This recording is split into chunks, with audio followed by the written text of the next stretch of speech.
Ladies and gentlemen, this is our main event. Welcome to the Throwing Jabs podcast with Jace Garcia and Jared Jones. All three scorecards go to the winner by unanimous decision. And now the mandatory WBC heavyweight contender, the Brixton Body Snatcher, Dillian Whyte. In favor of the winner, boxing's pride of the Philippines, the ageless wonder, the one and only current WBA welterweight champion of the world. Hey guys, welcome back to episode 3 of the Throwing Jabs boxing podcast. Today we got a lot to talk about. We're going to be recapping the big fight this weekend. We're going to be talking about some current events and some fight announcements, as well as the usual previewing this week's upcoming fights. And we got the Flurry. I'm Jace Garcia. I'm joined with Jared Jones. Let's dive into the recaps, starting off with a fight that I had to go back and watch because I didn't realize how early in the day it was. Dillian Whyte hands Oscar Rivas his first loss, and to gain something that I didn't know was on the line, an interim WBC heavyweight championship. The current actual WBC champion is Deontay Wilder. So since Dillian Whyte won, how do you think he matches up with Deontay Wilder? Well, first of all, I thought Rivas was going to pull up that upset I called for in the 9th round when he knocked him down. But how does Whyte match up with Wilder? Let me check my notes. I think he doesn't. He doesn't. No. Neither one of these guys is elite fighters. They're heavyweights with punchers' chances. At no point in these guys' careers, to the best of my opinion and knowledge, should the word champion be attached to them. I don't think there will ever be a time where we look at Dillian Whyte and think he's the best heavyweight out there. And I think that word should be reserved for those guys. So interim, WBC, I mean, you want a heavyweight champion. Whyte has a puncher's chance against Deontay Wilder and nothing more. I think he gets smoked in that fight. I think this could be a learning opportunity for Rivas. Yeah, everyone wants to be undefeated. When you get a loss early in your career, it seems to help you out and get you better equipped down the line. I think this is something that maybe Rivas can learn from. I think Dillian Whyte learned a lot from the Anthony Joshua fight. Yeah. Going up against Wilder, I don't think they can get it done because Wilder is just a freak of the division. Yeah, well, and we're talking about elite fighters versus, in my opinion, we're talking about elite fighters versus not elite fighters. Dillian Whyte and Oscar Rivas are good, not great. Yeah, and I mean, they are still young, though. Yeah, and I sure. think they can. And this loss could really help Rivas' developmental process. I totally agree with that. Yeah, I think Wilder takes it no matter what. Who knows down the line when this fight is going to happen if Wilder already has his next 2 planned out. So Dillian Whyte might have to fight someone else. He's just the interim champ for now. So moving along to the big fight, the one everyone was watching, the pay-per-view for Fox and Premier Championship Boxing. Manny Pacquiao wins the WBA welterweight title by defeating Keith Thurman via a split decision. What do you think of the fight as a whole? Man, I didn't think it was a split decision. I had Pacquiao a little bit more handily than that. I thought all 3 judges would have it for Pacquiao. Previously undefeated, Keith one-time Thurman. Hey, last week I picked Thurman. I was happy with that pick. I also added a caveat that if you'd made me bet on every fight, I wouldn't have lost more money on anybody more than Manny Pacquiao. Every time this guy seems to surprise me, and lo and behold, he did it again. He came out. Thurman looked like he was fighting somebody that of the likes of which he's never been in the ring with before. He looked a little befuddled by the speed. I always thought Danny Garcia would be a good matchup for Keith Thurman for that specific purpose. I've heard some talks come out about Pacquiao and steroid use, PEDs. Malignaggi said something. Teddy Atlas said something about it. And the jury's out. I mean, until this guy fails a test or has something come back that conclusively says that, because we've never really had that. We've had some questionable stuff, and a 40-year-old man getting in there and looking better over time and beating a Keith Thurman. I mean, it's so unheard of that you look and say, there's got to be something else going on there. But I would never want to make that assumption until science backs me up. This guy is awesome. He's always been awesome, and that just further cements his legacy. Yeah, that was a great fight. I saw how it was a split decision. Yeah, I think Manny was the aggressor most of the time. He landed the more meaningful strikes, but the normal, non-significant strikes, I feel like Keith Thurman landed more, and they got through Manny's guard. Keith Thurman did do a better job against Manny defensively than Manny did against Keith Thurman. Granted. Which is something you don't see much. No. You don't see many people out defensive Manny.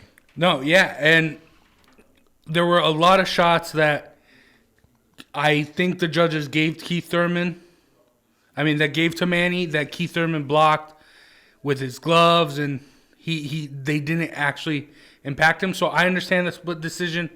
But one thing I saw post this fight, people coming out and just posting up the CompuBox numbers that had Keith Thurman outstriking Manny by 15 punches, saying Keith Thurman was robbed. That's not a robbery. Yeah. 15 punches is nothing. Yeah. When you're talking about 200 punches from each fighter, 15 is nothing. So to just come out, post one stat and say this man was robbed, that's ridiculous. That's like if in the MLB a pitcher keeps loading the bases but gets saved, and then a couple home runs hit, saying they had more hits, so they actually won. Yeah. Well, and that, or in basketball, when they didn't have the 3-point line and a layup was worth as much as a half-court shot.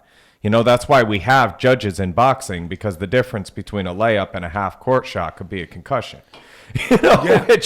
Which means something in boxing. So you have to take the strikes one at a time for what they are, and judge it, but to the best of your ability. And I think they did a pretty good job. Like I said, I think I had Manny. It was a close fight, close decision, could have went either way. I wasn't going to be angry if it went to Thurman. My scorecard was different than that. This wasn't one of those Courtney Burton type Manuel Augustus fights where you go nuts at the end, like the wrong guy got the decision. Give it to the other guy. No, I didn't see it as that. And I think some of that is just what you're going to get with society and the public and social media when you put something like this out there. There's people that are going to, hands down, this is the answer. Yeah, or even I think some of the rounds they gave to Manny, if you go back and look at the beginning of the rounds, Keith Thurman was doing very well, but Manny just came back at the end of the round. So I think there is something to say about that, how ending the round is better than starting the round. Yes. Because it is fresher in the judge's mind.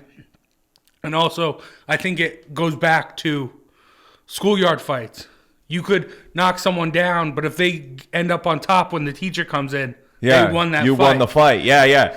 I think of when Marvin Hagler fought Sugar Ray Leonard, and Hagler was on top of him for most of the round, and there was actually a plan in the corner of Sugar Ray Leonard that his corner would yell out, 15 seconds, or whenever they were getting to the end of the round, so that he knew to start doing that shoe shine and then end every round with this flurry. And if you take out the last 20, 30 seconds of every round of that fight, it was a no-brainer for Hagler.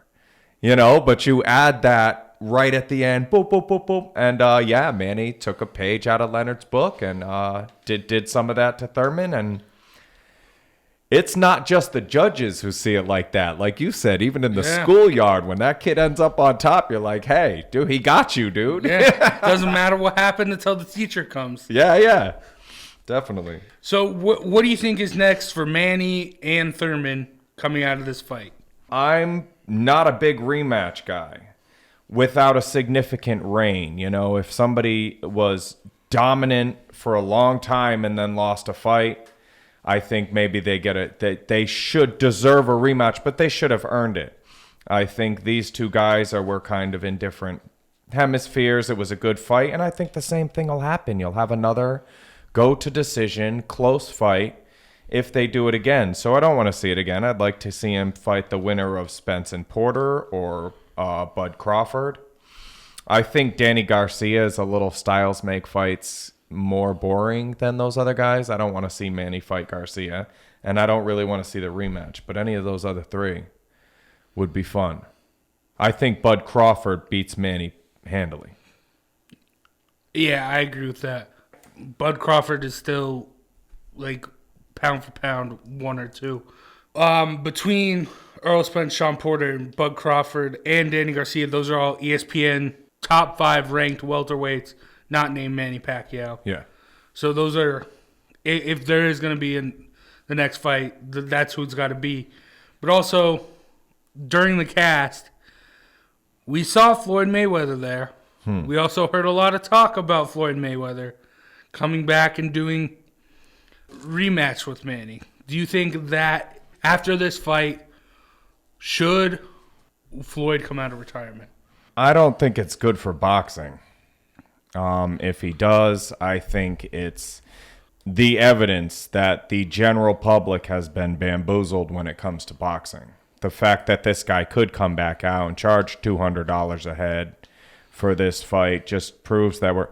I'm gonna read a quote here from a close friend of mine, Iceman John Scully. He's a former light heavyweight championship contender and amateur phenom.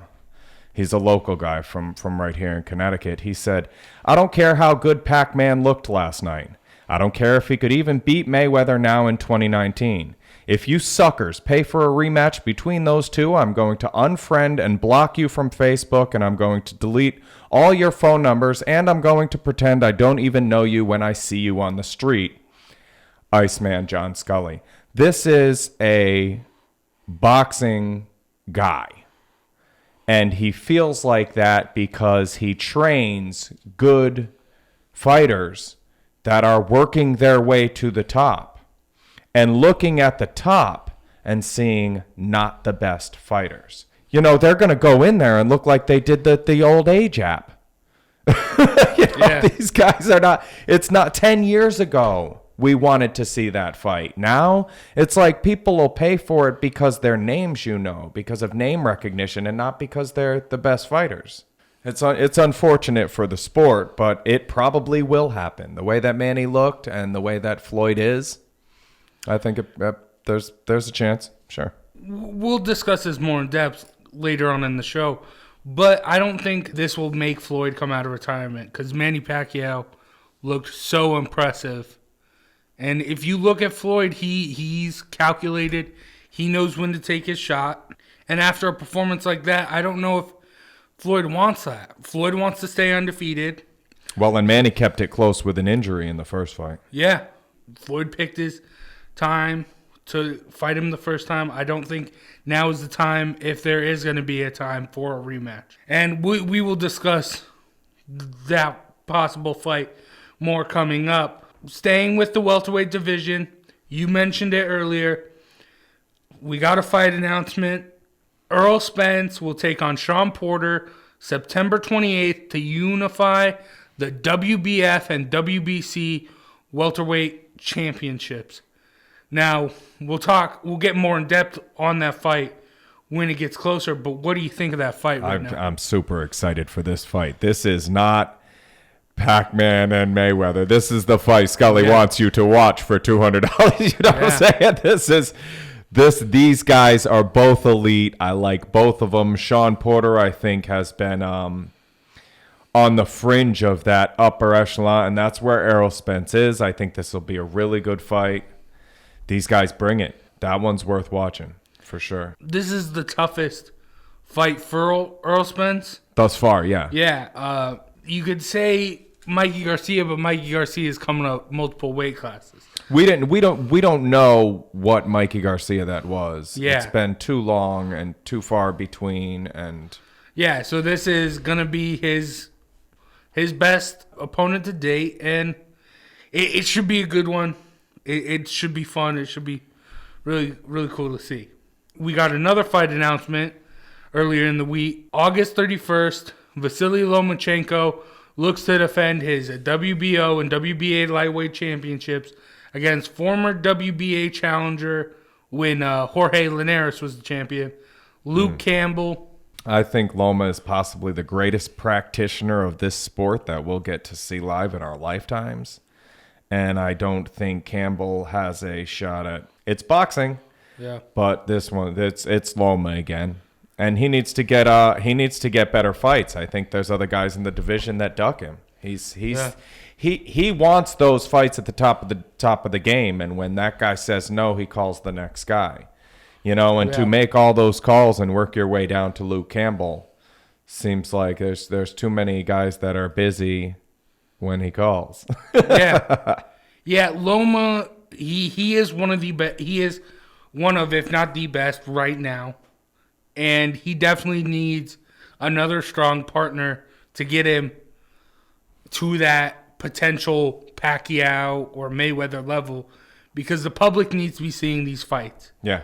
He does great things in the ring, and the public who, I have a bunch of friends who, when I see them tweet, makes me cringe so hard because they're like, I want a knockout, I want blood, I want this. That's not boxing. Loma is the perfect example for a pure boxer. Yes. And we need the public to get their eyes on Loma. And I think Richard Comey has the other belt in that division, and then the WBC is vacant. So I think we need to get Loma all 4 of those belts, and he needs to move on, move up, possibly take on a Terrence Crawford or something like that to give him a good dance partner to put him in the public eye. But yeah, this is going to be a great bout, and I'm excited for it. And it's pretty soon, August 31st. Yeah. That's a month away. Well, in this guy, I think that in my head, what happens in a fight between Loma and Floyd or Loma and Pac is that's the problem that myself and John Scully have with these matchups, is that I think Loma walks not through those guys, rather handily. I think Loma could beat Floyd or Pac-Man, and that the general public would see that fight coming up and kind of go, who's Lomachenko? He'd easily be the underdog in that fight. Yeah. Then it doesn't make sense. Main storyline in this podcast, all the way from the episode 0.1, has been Joshua and Ruiz and how Joshua's been dealing with that loss. And Joshua put out a video on his own YouTube channel. You can check that out. It's been posted on the Throwing Jabs Facebook page, so you can go watch that YouTube video from Anthony Joshua. And there are a couple notable quotes in it that I want to talk about. First off, he says, "It's hard when nobody's worrying about this guy.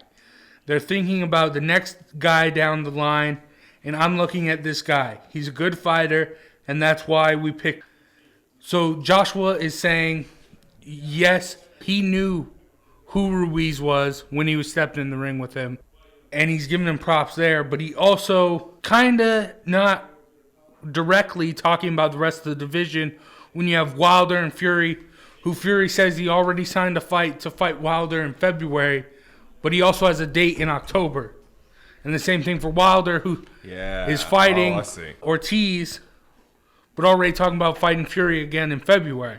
They are putting the public to look past their next opponents when that's not the best for someone like Wilder, who one of your toughest fights, the first fight you're knocked down in, you're having a rematch with that opponent. Silliness. I think that's one of the biggest no-nos in boxing. You take the fight or you don't take the fight. You never take 2 fights, because that second one changes as soon as something bad happens in the first one. It's hard when nobody's worrying about this guy. That's the part of the quote that I have the biggest problem with, because nobody includes you. And you signed up to fight this guy. I did a scrub scrap a few years ago, and this kid was slow. 6'4", 325, slower guy. All the other guys he'd fought were heavyweights, which makes sense at 6'4", 325. And he was 1-5 at the time that I fought him. He hit me so hard with a right hand in the first round. I did a full squat, but probably an inch or two from the ground. Got back up and ran corner to corner, wobbling around, trying to get. He showed up to fight. I trained this kid. I thought, this glorified sparring session. He showed up, and I almost got knocked out. And it was bad, but that's what I had. A guy slower than me, 1-5, thinking he can't hit me. Tried to shade a left hand. There was a right behind it. Boom, saw stars. Birds tweeting around my head. And that's what happens when you sleep on a guy. I don't care what their record is. I don't care what they look like. I don't care if they've got 1,000 to 1 chance of even landing a punch.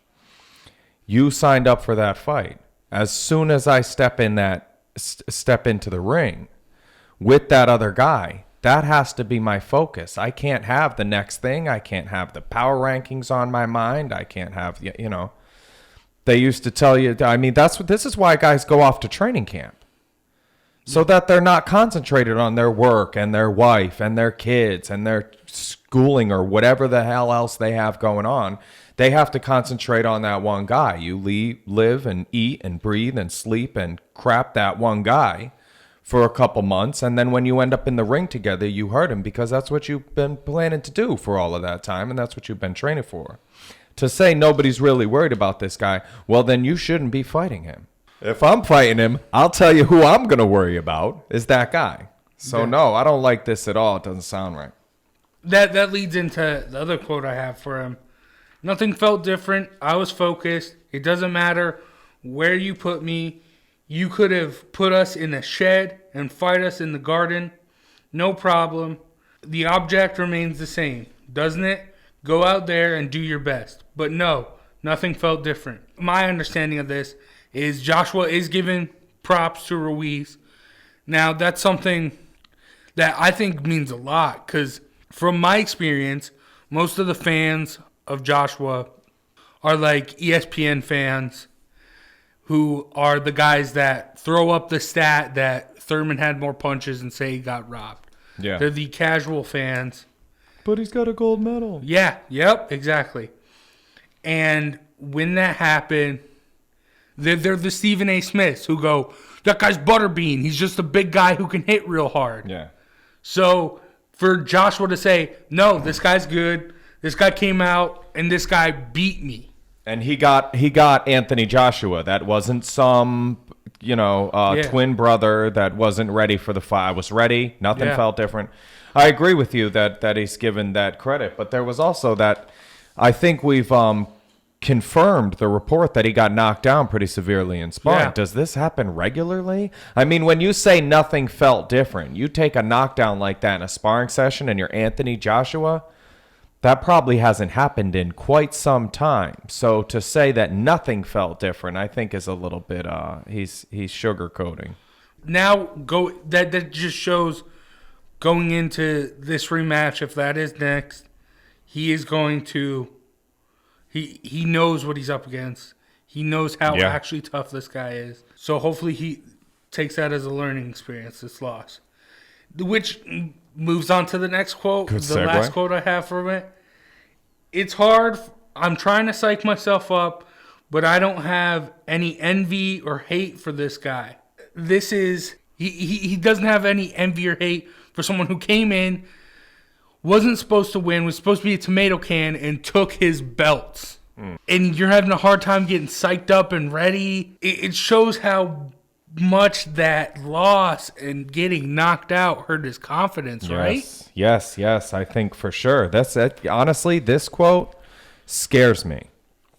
Because if this isn't a fight you can I don't have a problem with the second half of it not having any envy or hate. I can't really say I had, like I said, 36 scraps. I can't say I had really envy or hate for anybody except for there was this one guy.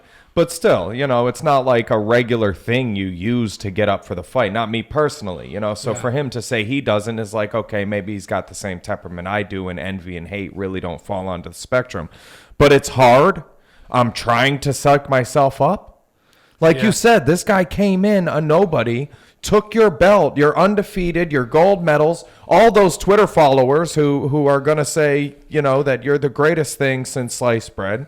And he comes in, a basic unknown, and takes it all away from you. If you can't get up for this fight, you'll never get up for another fight in your life. And when I said we should be weary of a rematch between these two, that if I'm the handlers of Anthony Joshua, I might not want a rematch.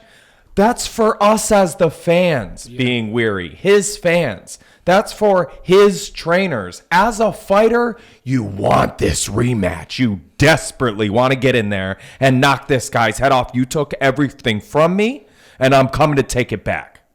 That should be Anthony Joshua's attitude. Not, it's really hard because I'm trying to psych myself up, but I don't hate this guy. What?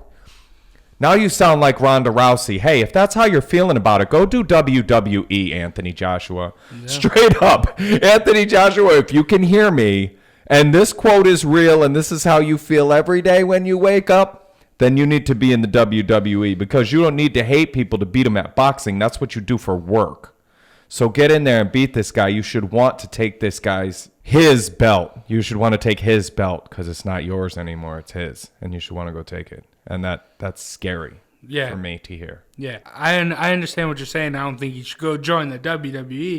But definitely a confidence-boosting fight before taking on Andy Ruiz again because he desperately needs his confidence back. Yes. We're going to move on. We touched on it when we were recapping the Pacquiao-Thurman fight. And that just leads into who you got for this week in a Pacquiao versus Mayweather rematch. Now, I understand you don't want to see it, but if it happens, who you picking? Yeah, that's what we're here for. Yikes, and I haven't picked against Mayweather in a long, long time. Might have been Corrales. I think Diego Corrales I may have picked over Mayweather, but you have to go back a long time for... you just pick these guys that win like that until they lose, bet on them over and over, and you end up winning. But the way that Pacquiao looked, if that same Pacquiao from Saturday were to fight an old Floyd Mayweather, that's a tough fight. Man. I think I'd have to take Mayweather just by default, though, not because that's a coin toss for me. That was tough. I'd take Pacquiao because Mayweather is... I don't think Mayweather's going to take the rematch after this fight. That's just how impressive I think Pacquiao did. Yeah. But Mayweather just hasn't been in his last fight was an exhibition fight that was, you can argue, was rigged in Japan for Ryzen against, I don't even remember the kid's name. Yep. That's okay. And then... it was a 3-round exhibition where if you watch the fight, the kid's it looks like the WWE out there. Yeah. The way he's getting hit. Totally outgunned. Yeah, and then, 2 years ago is when he fought McGregor? Yeah. So, that time off. And that was an MMA fighter and not a boxer. Yeah, and Pacquiao has been fighting. Fought Adrian Broner, fought Keith Thurman. Yeah, I can't. Yeah. I can't pick against Manny Pacquiao if this. Well, and like I said, as close as he kept it with that injury. You know, and I kind of agree with the Floyd probably won't take this fight. He didn't want to fight Manny in his prime, and Manny looked every bit his prime on Saturday night. Yeah. So it's hard to see Floyd going, oh, but that guy I'll fight. You didn't want to fight him 10 years ago. He looked good, dude. I'm not sure you want to fight him now. Yeah. So I agree. Also, one thing we talked about last week, we didn't touch on in the recap of the fights. Freddie Roach got a win again, which is, I think, you discussed it. You talked about it last week. It is him sticking with the old guys. And yes, the younger guys, you can't bet on this guy to get you to the top anymore. If you're just leaving the station, get on a different train. Yeah. Yeah. And They talked to him a bunch. You could tell there's something. Yeah. There's something up. And, yeah, if you are a young guy, find someone else because Freddie's best years are behind him. Yes. Now, moving on to the fights for this weekend. We have some big ones again. Another week of big fights. This Saturday, action-packed. Starting off on Showtime, Gervonta Tank Davis, the undefeated WBA junior lightweight champion, takes on Ricardo Nunez, who when I looked up his record, pop-up came up and said, oh, exit out of this, you're going to get a virus. So if that has anything to say about his opponent, Gervonta Davis' opponent, get him tested before the fight. I'm actually going to come back to this fight for the Flurry. I'm just going to pick Davis, but that's where I'm headed. So yeah, I mean, this is Davis all day. Yeah, Gervonta Davis, yeah, I think he's going to take it. He was on the undercard of Mayweather McGregor. That's where he first got. That was his breakout for him. This dude is a knockout artist at his lightweights. This is someone he's been calling for Loma. No one else has been calling for Loma. So he sees something and he has a lot of confidence in himself. And like I said, when I went to go look up Ricardo Nunez's record, the link I clicked on, my internet security told me that there was a possible virus, so I had to exit out. But yeah, so Tank all day. Yeah. I'd like to see Tank and Loma too. I mean, Gervonta Davis is he's fought some good names, and he's at that point in his career, 24 years old. He's right on the cusp of his physical prime, theoretically speaking. And I think that's a good fight. And again, he loses that fight to Loma. It's just like you were saying about Rivas at the top of the show. That's developmentally, you took a loss to Loma. Nobody's going to completely discredit you for that. That's a win-win opportunity for Davis, which is why I think he's calling for it. And I love that fight. Be a great fight. Yeah, the only real, I think, downsides to Gervonta Davis is extracurricularly, he was under the wing of Floyd up until the McGregor fight with Floyd. Then he started to distance himself. And if you go back, and you got to use Adrian Broner as a template for that, when you start distancing yourself from Floyd and getting caught up in some sketchy things, doesn't work out the best for you. Yeah. So hopefully Gervonta Davis can stick to this ascent he's had, get past leaving Floyd behind. But yeah. Well, and we need to know if Tank Davis is sizzle or steak. And Ricardo Nunez is not going to tell us that. No. Because this guy's like a ham sandwich. Compared to the steak that may be Tank Davis. Yeah. Possibly the best fights of the night, the better fights, in my opinion. On DAZN, Maurice Hooker takes on Jose Ramirez. Maurice Hooker is the 4th-ranked junior welterweight on ESPN. Jose Ramirez is the 3rd-ranked junior welterweight on ESPN. And they are looking to unify their WBO and WBC junior welterweight championships. Boy, this is going to be a good fight. Ooh. I can already tell. It's tough. This is a fight. This is a fight we haven't gotten yet. A great fight. This is what boxing needs to give us. Yes, I totally agree. This is what's when Scully talks about Mayweather Pacquiao. This type of fight is why, because people will not be watching this fight, but will pay $200 to watch Manny. And this is a good fight. Yep. I give the edge to Hooker, but both of these guys are elite, top of the weight class. These are the guys you want to watch fight, and you want to watch them fight each other. So that's to tune in. Hooker and Ramirez, it's going to be those are two great boxers. Yeah, on a close fight like this, I give my casual logic to pick a winner, and because I'm Mexican, I go with the Latino, so I'm taking Jose Ramirez here. Hey. In the co-main event, we have Guilherme Frenos challenging IBF junior lightweight champion Tevin Farmer for his belt.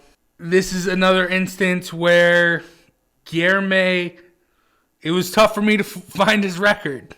Yeah. Looking up, he's 46, 1-1.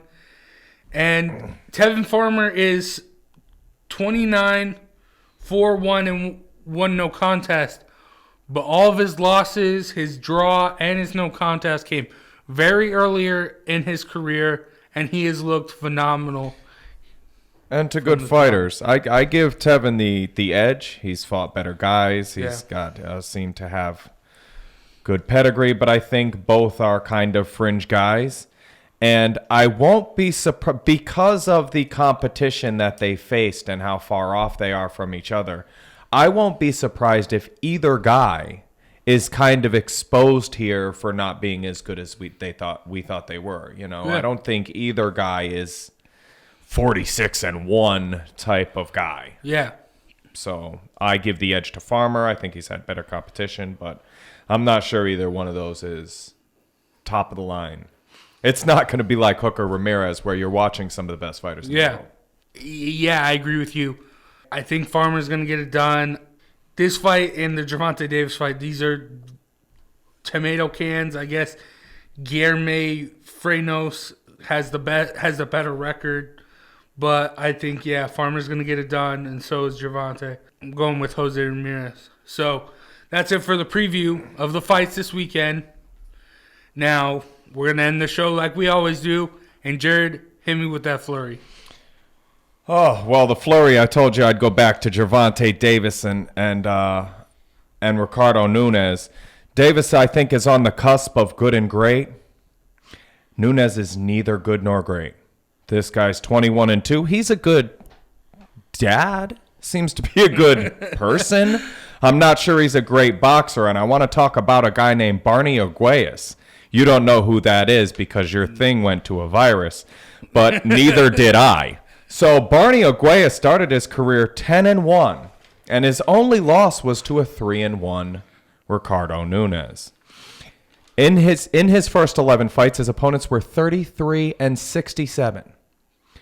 One winning record was 3-1 Ricardo Nunez, and he went 10-1 and lost that fight against his only guy with a winning record. Now, in his next 9 fights, he lost 8 of them. All had winning records, a combined record of 103-16. So fought good fighters, but that one win is Ricardo Nunez. This guy finished 11-9. And the other guy Nunez fought and lost to was 3-5 at the time and finished 4-8. So 11-9 and 4-8, that's 15-17. Ricardo Nunez's 2 losses have a combined record of 15-17. The guys you lost to have a losing record. You never fought anybody of consequence, and now you're fighting a title fight. You lost to a guy 3-5 and a guy who finished 11-9, and then your last fight while you were climbing up the semifinal of the tournament was Eduardo Pacheco with 22 wins and 30 losses. That was his last fight, and because you won that fight, we're going to give you Gervonta Davis. It's infuriating some of the time. And it's why I've always pushed for part 2 of this flurry, the ELO system. The ELO system is a mathematical algorithm they use to rank chess players, so that if one player plays another player and he's really good and wins, and another player plays a third guy and he's really bad and wins, the guy who beat the better guy gets better numbers. The better the guys you beat are, the more your number jumps. So Gervonta Davis, his number would go up almost nothing for a win over a guy like Ricardo Nunez because Nunez never fought anybody and lost to bum. And it's also, if you go back into the history of the ELO system, it's also where Zuckerberg started Facebook as like a how hot is this girl thing. Is this girl hotter than that girl? And the algorithm they used to rank those girls was the ELO system, because if this girl beat that girl and this girl beat that girl, then this girl could probably beat that girl, you know. And it would keep you from putting Gervonta Davis and Ricardo Nunez in the ring together and thinking you have a good fight. You could look at the actual numbers next to their name, not what Ring Magazine guessed, not what ESPN's writers voted on, but who they beat and who those guys they beat, and who the guys they lost to or beat. And all of it goes into math, and you work out a number that ranks all of the fighters. There's some reasons this would be very difficult, and the biggest one is you'd have to go all the way back to the beginning of boxing, because to find out how good, you'd have to, as the records get bigger, like if you go back to the beginning of one guy's career, he might have fought somebody at the end of his career. So to find out how good that guy was who was at the end of his career, you'd have to go back through his whole record. And the guy he fought at the beginning of his career, you got to go all the way back through that guy's record. So it'd take a couple people, and you'd have to build a computer program. But once we did it, you're just adding new fights into a mathematical algorithm that spits out a number that tells you how good these guys are. And then we don't have to worry about being subjected to somebody else's opinion. We just take the wins and losses and put a number next to the guys' names, and you don't have 1,000 fighting a 14 like we have with Tank Davis killing Ricardo Nunez come this Saturday. Yeah, the video games I play can implement an ELO system. Why can't boxing? Exactly. And also, you say that with the computer, but the thing is, we've seen in college football, a couple years back, they started the computer rankings and that stuff, but people didn't like that because there's intangibles that a computer can't give us. You're still going to have, that's true, and you're still going to get that controversy. But we won't have no-line fights. That's the thing. There are fights that are so far off that the betting organizations that handle all of the sports betting don't put a line on the fight because it's like a 5,000 to 1 chance, and nobody wants to give away $5,000 for $1 if that guy wins. Yeah. So it would keep those fights. It would force the public to walk into a fight like this Davis and Nunez guy, and instead of going 20-0 versus 21-2.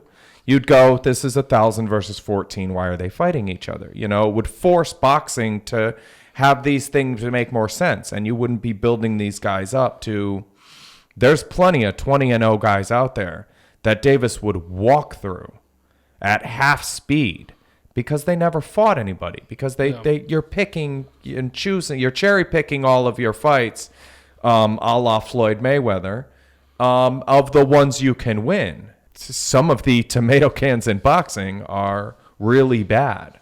And it gets to a point where anybody with enough gym hours, you could build into a makeshift champion just by getting them the right fights.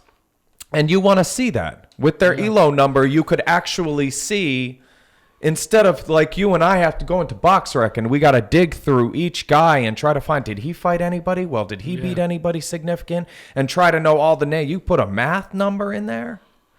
We don't have to do all that. You see the two numbers and go, okay, well, this is close. Two guys that are close should be fighting each other. And then I would also personally put limitations on how far away the guys had to be from each other to be allowed to fight. You don't have, Loma fighting somebody who's 4-81 just to put another W on his list. Yeah, I agree with you. I think this is definitely what's best for boxing. And the fans. Yeah, the fans, more money fights, more. It puts us in the position that the UFC's in where the best fighters fight the best fighters. Yeah, I like the idea of it. Granted, there is going to be the people that say, I don't want computers taking over everything. But when you let people do it, it's the tragedy of the commons theory. Yeah. There's so much out there, and everybody, when there's a lot out there, people are going to inherently and naturally look out for themselves. And that's what happens when you subject the sport to personal opinions. They're going to want, it's like these sanctioning bodies moving a guy up to second place that hasn't been ranked in the top 100 forever, And all of a sudden, he's the number 3 ranked guy because you want it to look like to the general public, because you put those numbers next to his name, that we're getting a good fight when we're not.